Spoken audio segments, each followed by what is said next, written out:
Salut à tous, on se retrouve pour l'épisode 2708 du Zap Image. On commence aujourd'hui en ce mercredi 6 décembre, comme d'habitude avec les anniversaires. Donc on peut voir tous les joueurs qui fêtent leur anniversaire aujourd'hui. Par exemple, tiens, Gregor Kobel, le gardien du Borussia Dortmund, il fête aujourd'hui ses 26 ans. Et Davide Calabria, défenseur de l'AC Milan, pour lui aujourd'hui c'est 27 ans. On continue, on va parler de ce qui s'est passé hier soir et on commence tout d'abord en Angleterre. Il y avait deux rencontres. Et on commence tout d'abord avec Arsenal qui jouait du côté de Luton Town. Donc le score final 4-3 pour l'équipe de Arsenal. Un match complètement fou, 7 buts dans la rencontre.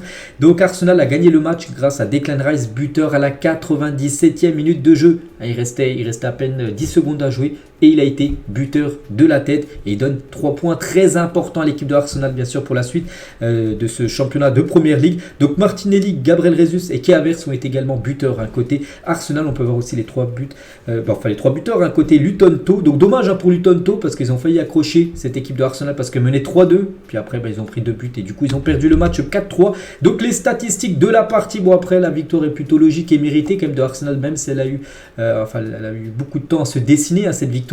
Donc 67% de possession de balle, 23 tirs, 9 tirs cadrés pour 4 buts inscrits. L'équipe de Luton Town ça a été très efficace. Sur leurs 4 tirs cadrés, ils ont marqué 3 buts seulement. Un arrêt du gardien David Raya qui a déçu hier. Le gardien de cette équipe de Arsenal. Et sur le gong avec ce but de Declan Rice à la toute fin de match. Regardez, c'est un but de la tête du joueur qui a été acheté pour plus de 120 millions d'euros. Un petit rappel lors du dernier mercato. Regardez, on est à 96 minutes et 47 secondes alors qu'il y avait seulement 6 minutes de temps additionnel. Donc on était déjà en plus, on avait déjà dépassé le temps additionnel. Donc là, s'il ne marquait pas, l'arbitre a sifflé à la fin du match. Et ça aurait été un 3-3 pour l'équipe de Arsenal. Et du coup 4-3, une victoire, j'ai dit, très importante.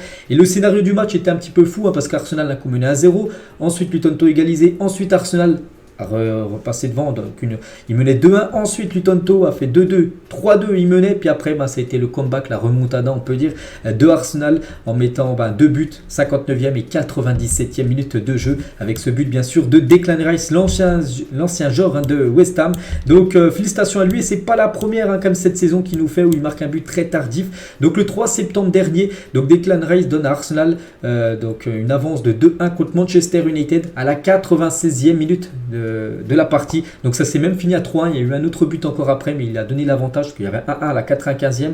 Il a marqué ce but du 2-1 à la 96e minute de jeu. Ça nous fait penser un peu au match d'hier où il a donné 3 points également très importants bien sûr à cette équipe des Gunners.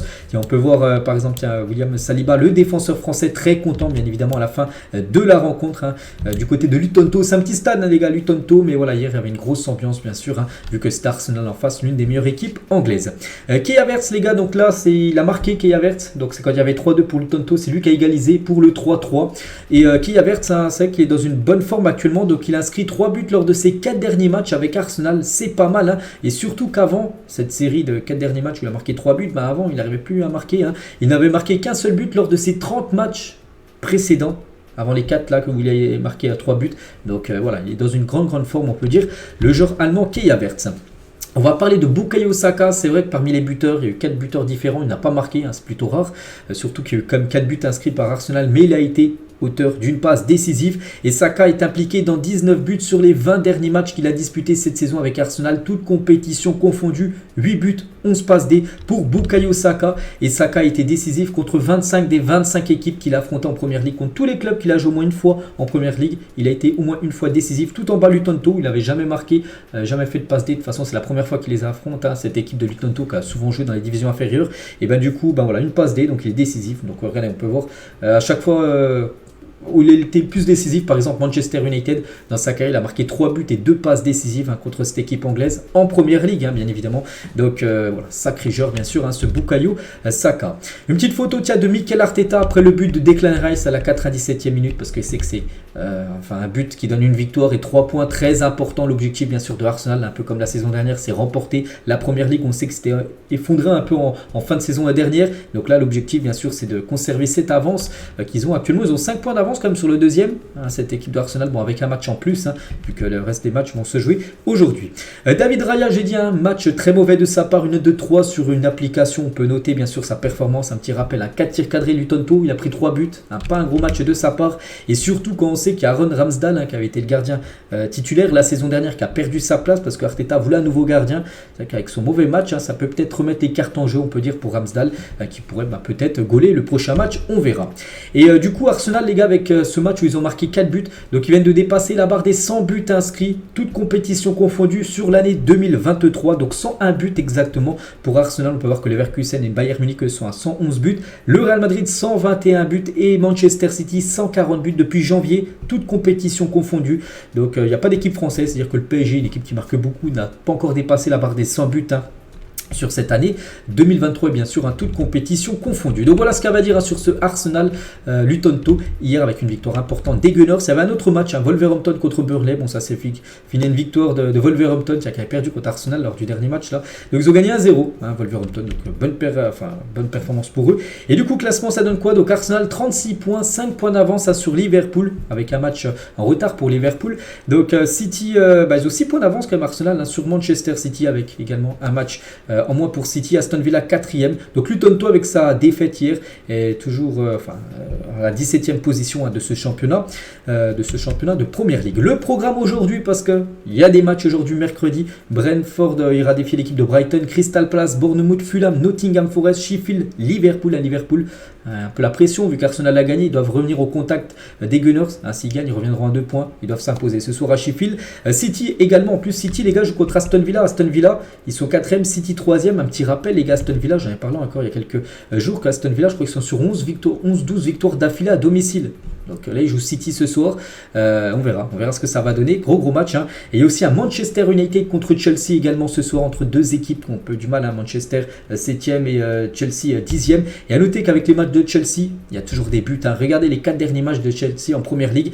Donc une victoire 4-1 contre Tottenham, nul 4-4 contre City, une défaite 4-1 contre Newcastle et une victoire 3-2 contre Brighton, une moyenne de 5,75 buts inscrits par match, pas eux mais l'ensemble des deux équipes. Donc il y a toujours du spectacle. Donc ce soir, ils jouent contre Manchester.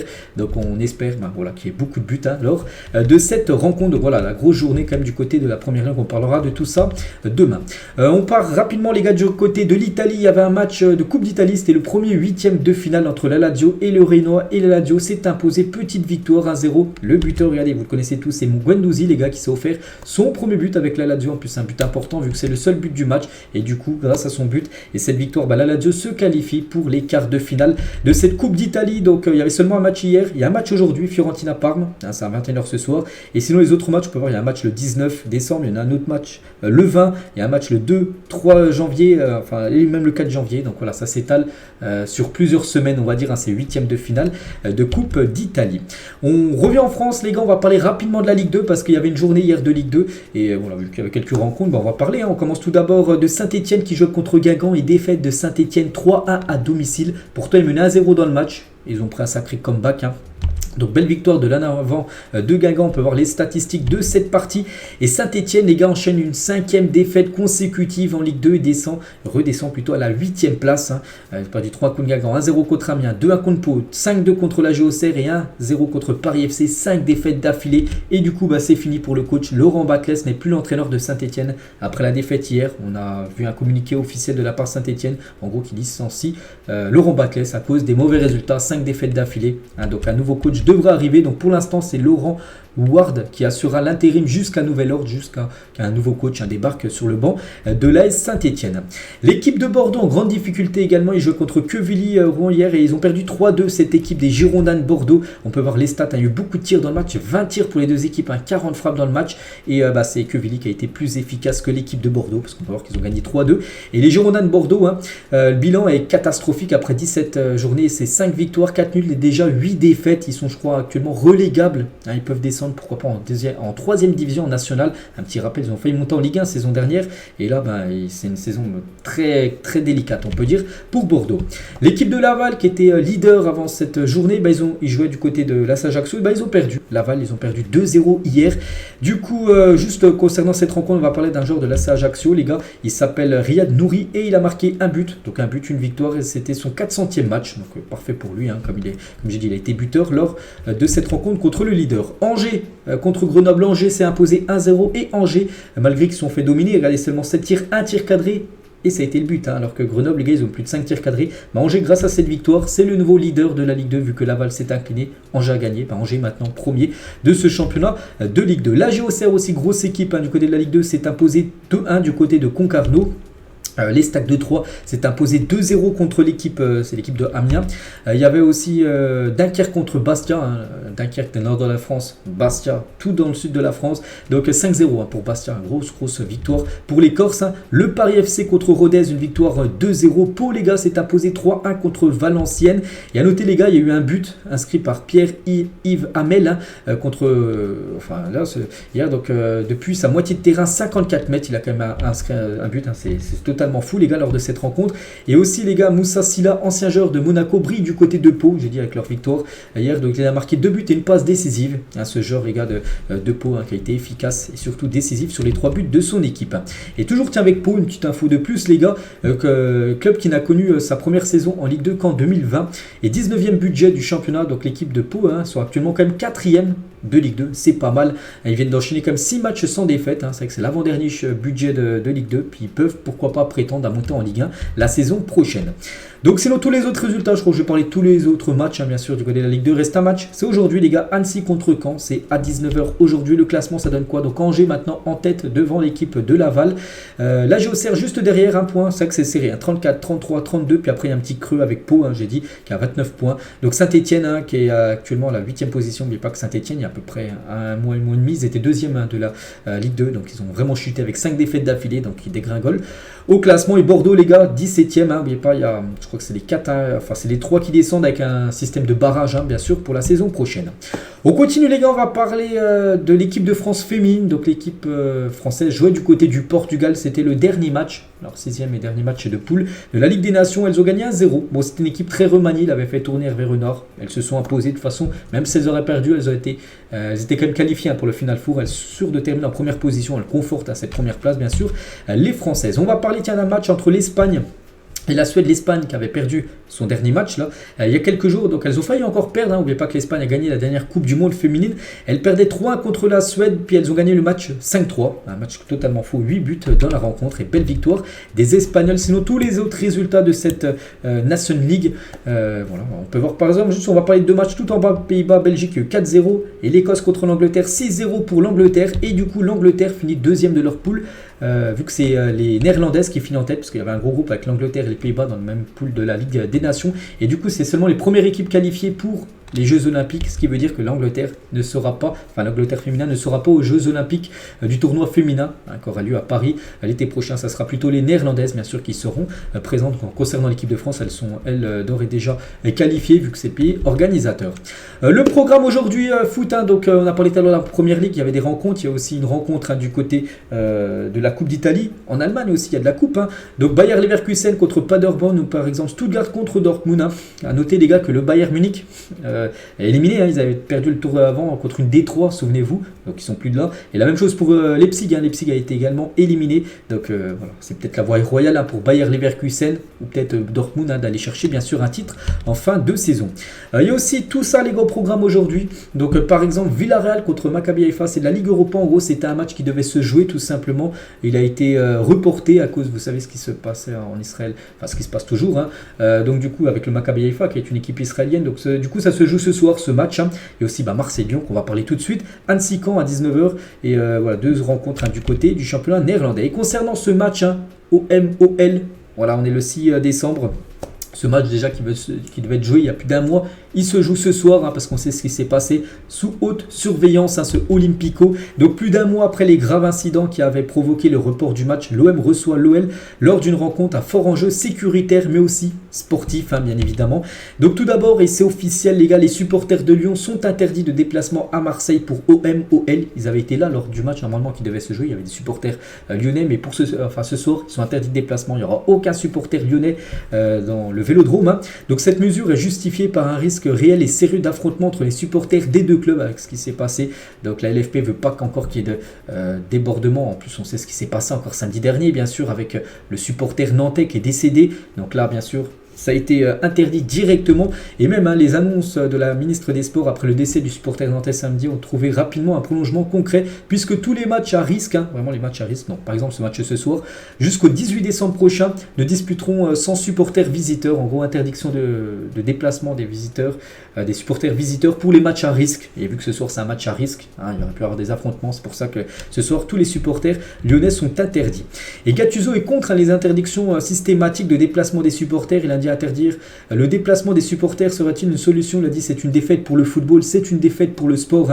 C'est normal quand quelque chose d'aussi grave arrive. Je l'ai dit il y a quelques mois, je l'ai vécu 4-5 fois quand j'étais joueur. À 2 ou 3 reprises, le match a été suspendu. C'est une défaite pour le football. Il n'y a rien de plus beau dans le foot qu'un stade plein avec les enfants et leur papa, un père et son fils. C'est émouvant, ce doit être un objectif que les visiteurs puissent, enfin les supporters visiteurs puissent venir supporter leur équipe, mais bon, avec ce qui s'est passé là ces dernières semaines en Ligue 1, c'est pour ça que c'est peut-être plutôt logique et compréhensible tout simplement que les supporters lyonnais ne peuvent pas se déplacer. Et toujours avec Gattuso, toujours en conférence de presse, c'était hier avant ce match de ce soir, j'aimerais leur dire que le match de maintenant ce soir doit être une fête. On a vu que c'était de jeu contre Rennes sans nos ultras. Parce que la tribune, derrière les buts de Marseille, la tribune basse était à huis clos. Donc on ne veut pas que ça se reproduise, on ne veut pas de bordel en gros ce soir, ça doit être une fête et ils le savent. Voilà, donc là il parle bien sûr, il envoie un petit message aux supporters Marseille pour que tout se passe bien ce soir. Et concernant cette rencontre, parce que là on parlait avec les interdictions de stade, tout ça, mais concernant le match les gars, c'est officiel, Pape Gueye est de retour dans le groupe de l'OM pour affronter l'OL demain. Donc c'est vrai qu'on l'a pas vu cette saison, Pape Gueye, pourquoi?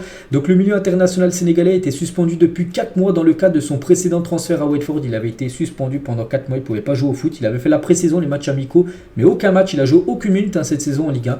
Et du coup, sa durée de bannissement, on peut dire, est finie. Donc il est dans le groupe ce soir, Pape Gueye.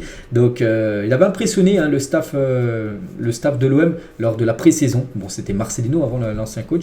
Donc on verra peut-être ce soir, il jouera bien sûr ses premières minutes, Pape Gueye. Concernant les blessés, donc pas mal, il y en a pas mal. Donc tout d'abord, Kondogbia est forfait, ça c'est un coup dur pour l'OM, c'est comme le capitaine. Donc Correa, Kondogbia, Rongier blessé et Ndiaye suspendu aussi ne seront pas de la partie pour cette rencontre. Côté Olympique Lyonnais, donc eux c'est le champion du monde argentin Tagliafico et Corentin Tolisso, deux champions du monde.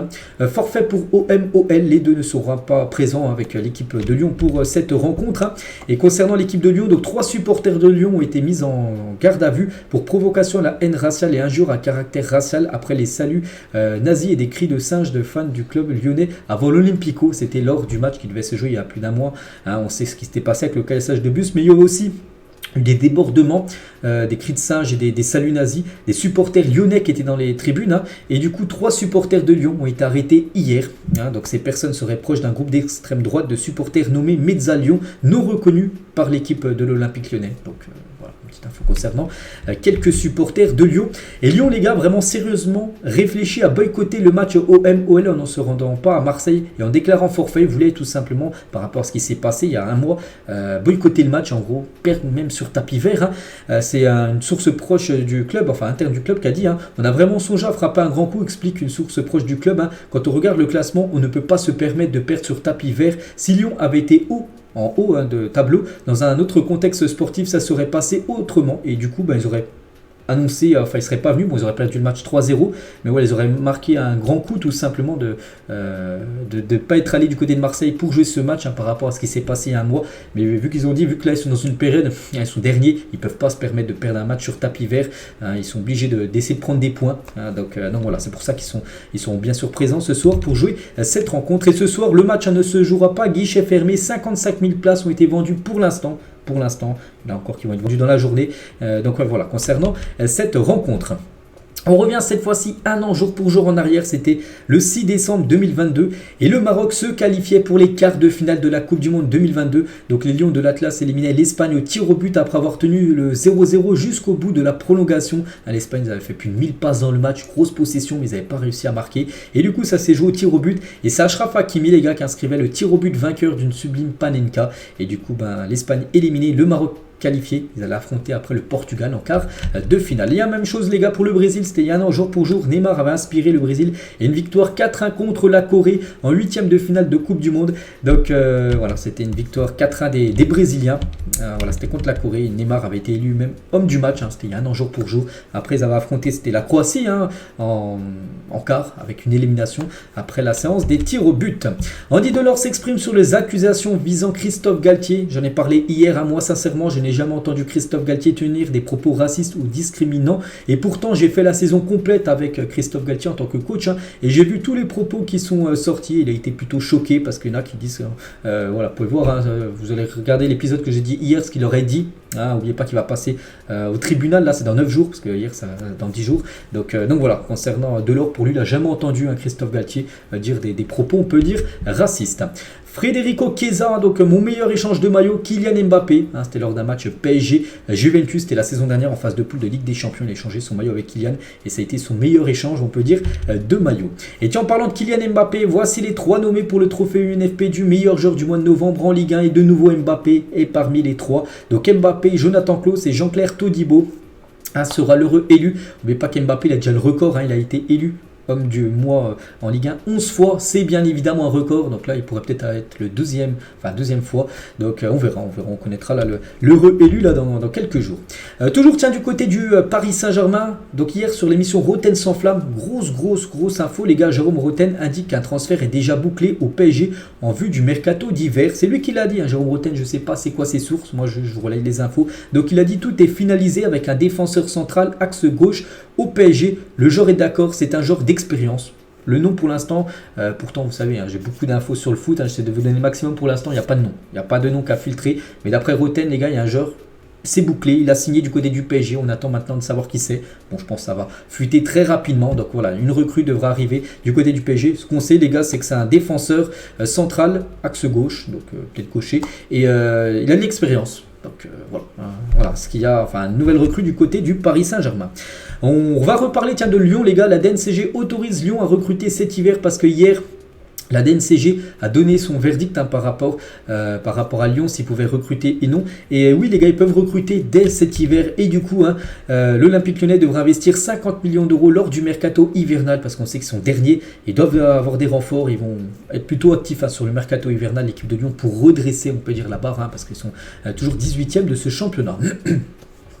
On va parler cette fois-ci de Vini Junior, donc mannequin pendu de Vini. Le parquet espagnol requiert 4 ans de prison. Donc c'était un match, enfin c'était des supporters plutôt de l'Atlético Madrid. Et ils avaient pendu, on peut le voir là sur, ils avaient mis une banderole, je ne sais pas trop ce que ça veut dire. Ils avaient pendu une marionnette de Vini Junior pendu en gros, et du coup les personnes qui ont fait ça ont été retrouvées et du coup 4 ans de prison pour ces personnes tout simplement qui ont fait ça. C'était le jour d'un derby entre l'Atlético de Madrid et le Real Madrid.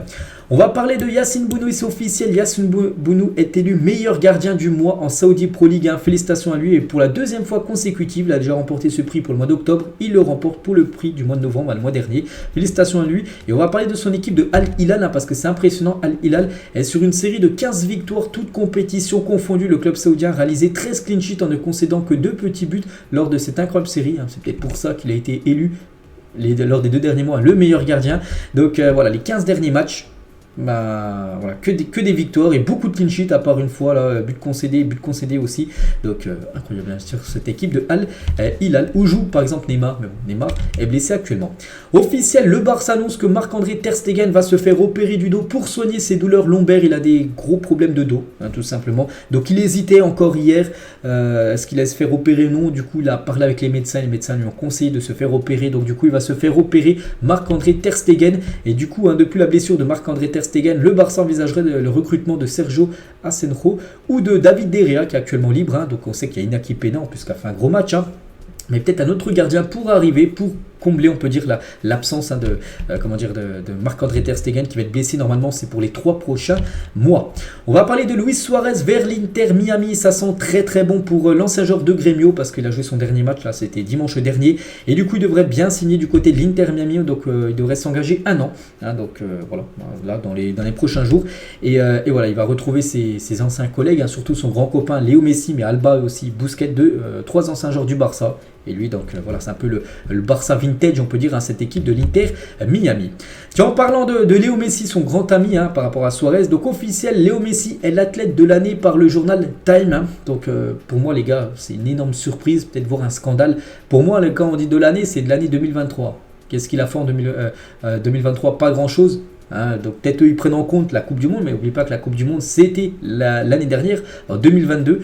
Cette année les gars il n'a pas été monstrueux, c'est l'athlète de l'année.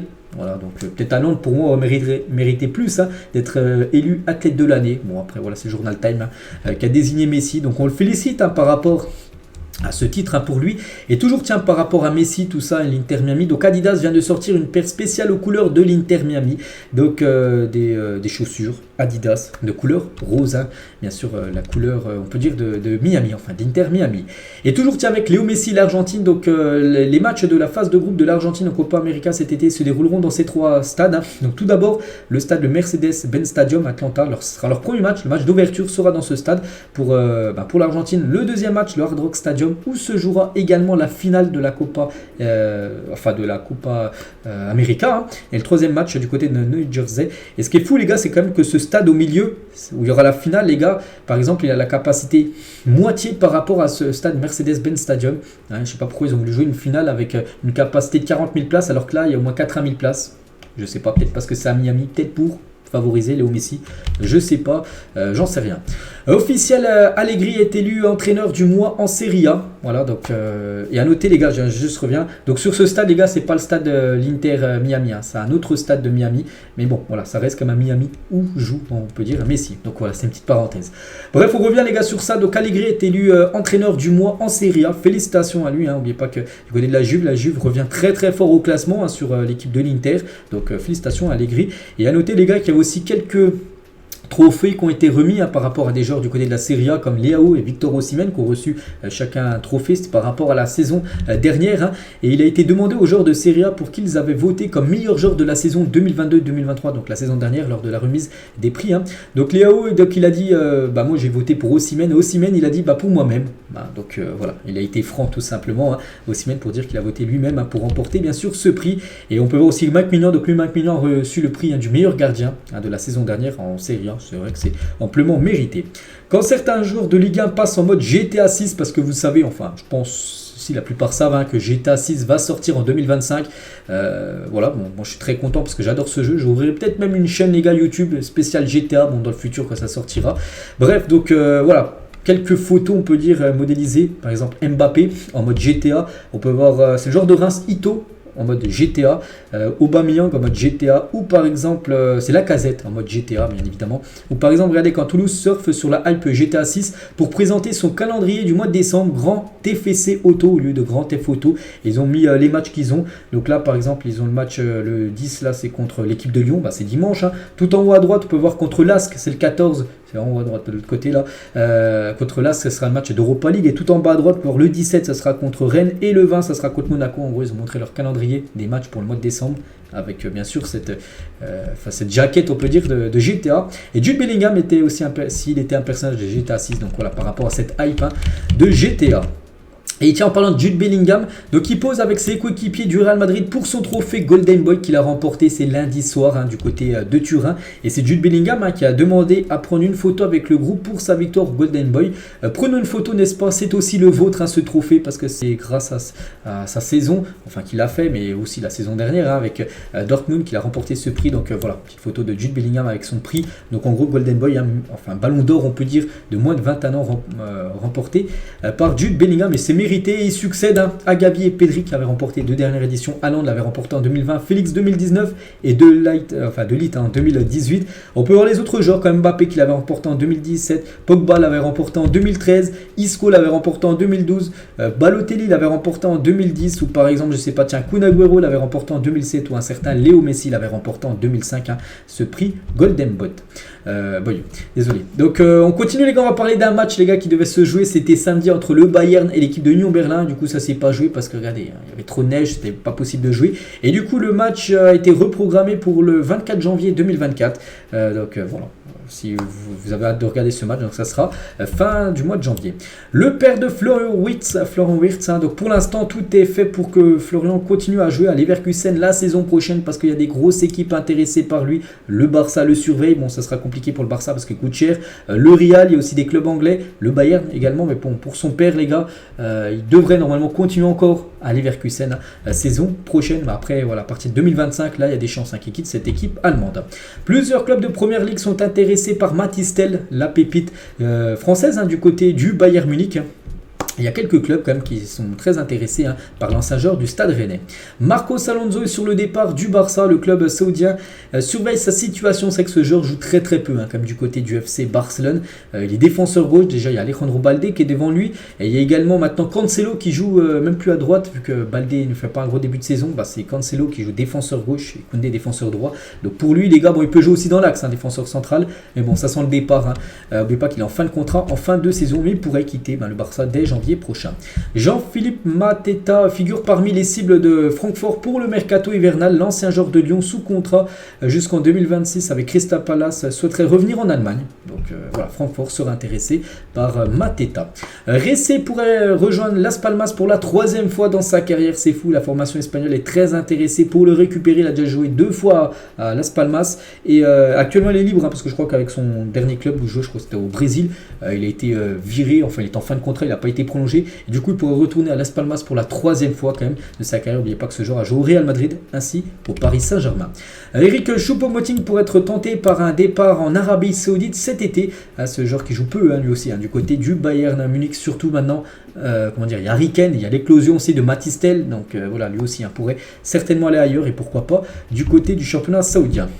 Le Racing Club de Lens annonce que le nouveau contrat de Leka, le gardien, court jusqu'en 2025. Il est en fin de contrat là, en 30 juin 2024, donc fin de saison. Et du coup, prolongation d'une saison supplémentaire pour le gardien lensois. Bon après, c'est la doublure, bien sûr, Leka, vu que c'est Brice Samba, le gardien numéro 1. Le jeune Warren Zaïre est en avance sur sa récupération. Ça, c'est une bonne nouvelle. On se souvient qu'il avait été blessé lors d'un match de l'équipe de France contre Gibraltar. Le PSG va prendre son temps et ne pas précipiter son retour. Donc le jeune Parisien pourrait faire son retour à la reprise et peut-être être disponible pour le premier match du PSG pour l'année 2024 qui sera un match au Parc des Princes contre l'équipe de Toulouse. Ça sera le trophée des champions.